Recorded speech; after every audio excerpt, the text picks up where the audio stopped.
Those who've explored abandoned buildings that went seriously wrong, what happened? When I was a teenager and some friends and I had nowhere to live, we found an abandoned house in a fairly dodgy suburb to live in. One of the people I was with said that it used to be a drug dealer's place and had left the town indefinitely, so we figured it would be safe enough to squat there for a while. It had super high fences which we had to climb to break in through the back door, and the first thing we saw was an old dog chain that had been snapped, and there was dried blood around it on the concrete. It's not super relevant, but it gives you an idea of how grungy the place looked. We all slept in one bedroom out the back that had no front-facing windows, and when we left during the day, we would hide our backpacks in the ceiling through a hole we found. At night, we kept all the lights off. So one night, we got awoken by a massive banging on the front door, like really loud thumping that reverberated through the entire house. Think like if the cops were desperately trying to get the attention of someone in an apartment. There was nothing shouted, so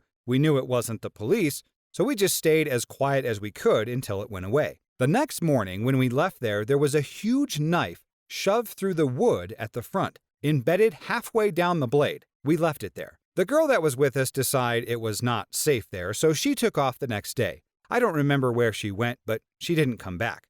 She probably went to one of the shelters in the city. Me and the remaining guy went out for a day or two later to get some food, and when we got back, we found that the windows had all been smashed in by rocks thrown through the windows. The remaining furniture had been trashed, with beds flung onto their sides, couches pushed apart with their cushions ripped. Someone had clearly been looking for something. So we said F it, booked it out of there, and moved to a park, which was way more open but significantly less terrifying. Yeah, it was probably a very wise decision to relocate to a different area. You have no idea who has ties to that house and obviously what might be stashed there. If someone is convinced that someone was hiding drugs or cash there, odds are they are probably high themselves, or at least not the type of people you want to cross. My ex got chased out of an abandoned house at gunpoint for trespassing. When the ex pointed out the house one day, I realized that my uncle and cousin were the guys who chased him off as they lived right up the hill, and it was their family's property. Yeah, he was not the brightest bulb. We used to play Airsoft King of the Hill games in an old early 1900s mansion that had been abandoned since the 80s in the Illinois cornfields. We never went deep into the basement because it was partially flooded and at the same time gave everyone a really weird feeling when we would get down to the bottom of the steps. Well, one day we decided to play a night game and the whole vibe of the house was off. It felt like there was someone standing right behind you the entire time, and we kept hearing noises and sloshing water coming from the basement. So we booked it out of there, and as we were leaving, we all swear we saw a light come on really quick up in the attic and then go dark. Yeah, that's a solid nope from me. Middle of the night? Check. Creepy old building that is a century old? Check. High probability of pissed off spirits and ghosts? Check. And it's not like your little airsoft guns would do much against some other world beings, but on second thought, I don't think any weapons would have helped for that matter. Me and my mates went into an old abandoned building in the middle of a government-restricted area. Don't know how to describe it really, but when we went in there to get high as balls, we ended up triggering a fire alarm and bolted. As we were out of the restricted area, we saw a fire truck roll up, and we thought we were done for. Luckily, nothing happened. Went to an abandoned water park with some photography buddies, crawled through the hole in the fence, opened the front door, and a cop was just sitting at the desk like he was there to give us pool passes. Yeah, he was a real cop, and he called for another unit to come to us, and then they just asked us what and why we were there, and then let us go on our day. Not in the water park, sadly. My friends and I, while looking for street spots to skateboard at, found an abandoned toy store. The back door was open, so we started to go in thinking, hey, this might be a good spot to skateboard. Well, we got in, and on the wall there was a big graffiti that said, Blood's territory, like the gang, number of people beaten here, 6. We got out of there so fast and never came back. It could have just been a scare tactic, but we had no intention of finding out. Yeah, scare tactic or not, that is not a theory you want to test. Are there any former or current Blood members who can advise whether or not you would mark your territory that way? Also makes you wonder how accurate the beating count is on the graffiti. Does someone come in there and constantly keep the count updated? Have to represent, playa. I used to go through abandoned buildings with my dad, a fireman, in near west suburban Chicago. We ran into a bunch of homeless guys burning the coating off wire. My dad and the police moved them on from the building, but later that night they were doing the same thing at another building down the block, which led to a 3-alarm fire and 3 abandoned factories burning to the ground. One summer when I was a kid, it somehow got popular to explore the storm drainage system underneath our neighborhood. Yes, like the ones in the movie It,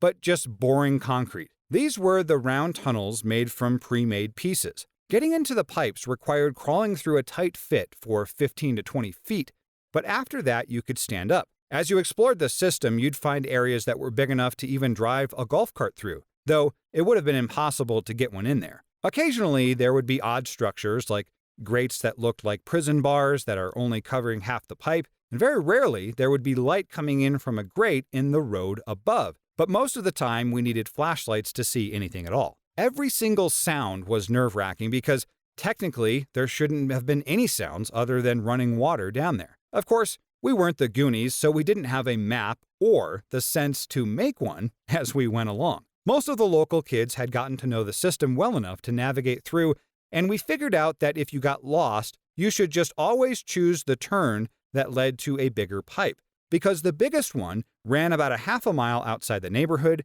and emptied into a 15-foot plunge into the local pond and creek. Well, one day my brother, who was essentially fearless, and some friends decided to go to a different direction from the main junction to explore a tunnel that none of us had ever ventured to. I admit it, I was too scared. I didn't know why on that day I was creeped out, but I was. So 2 friends and I stayed in the junction while my brother and his 2 friends went exploring. After they were gone for 10 or 15 minutes, we heard terrifying shouting and running footsteps echoing down the tunnels coming towards us. My friends ran. I wanted to run, but that was my brother down there. Finally, through the dark tunnel, I heard one of my brother's friends shout, "Go!" We all ran the big tunnel because instinctively we knew that whatever was down there would catch us if we had to shimmy back through the small pipes to get out the way we came. So we ran, hard, flashlight beams bouncing off the walls until we finally started seeing light from where the tunnel emptied into the pond. One by one, we all reached the drop and just kept running into thin air, falling into the pond below. I was terrified of heights, and I didn't even know how to swim, but that didn't stop me. As I was making my way to land, my brother and his friends came shooting out of the pipe and into the pond. And for a moment, I thought that they had been playing a prank on us. But no. My brother immediately insisted that we all go home. He wouldn't even tell me what happened on the entire, dripping wet, almost a mile walk. The whole group went to my house, and my brother, knowing that we would all get in trouble, told my mother where we were and what we'd been doing. He also told her that when he and his friends reached the next junction in the tunnel they were exploring, they came across a spot where light was trickling in from above. There was a pile of trash and debris built up around one of those half-pipe prison bar grates.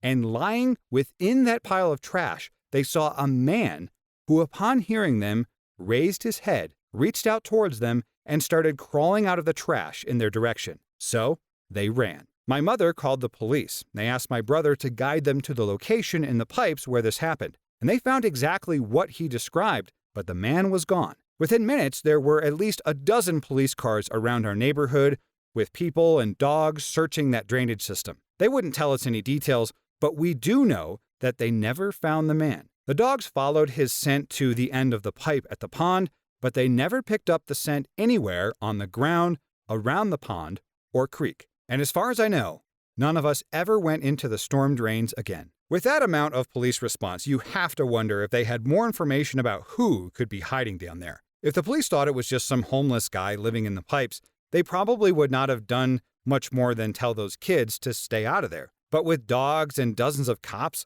maybe they had a loose murderer or escaped convict on their hands. When I was reading this story, I kept thinking, oh yeah, they are for sure going to find a dead body down there. Anybody in the comments have any similar stories of exploring weird, abandoned areas?